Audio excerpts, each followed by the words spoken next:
Сәлем достар, бүгін біз табиғаттағы ең қызық құбылыстардың бірі қоректік тізбектер мен қоректік торлар туралы сөйлесеміз. Табиғаттағы әрбір тіршілік иесі бір-бірімен байланысты.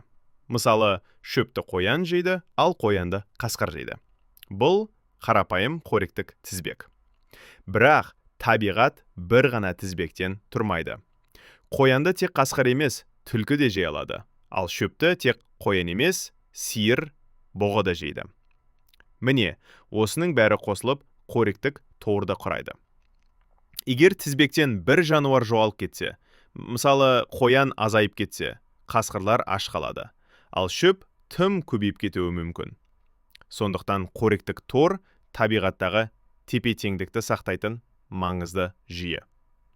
Қысқасы, қоректік тізбек бір жол, ал қоректік тор жолдардың үлкен картасы сияқты.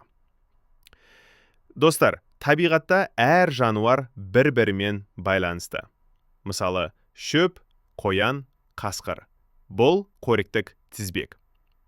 Ал егер қоянды тек қасқыр емес, түлкі де жесе, шөпті қояннан бөлек бұғы мен сиыр жесе, ол кезде бірнеше тізбек бірігіп, қоректік тор құрылады. Қоректік тор табиғаттағы тепе-теңдікті сақтап тұрады.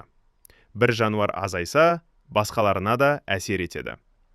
Сондықтан табиғаттағы әр тіршілік иесі маңызды.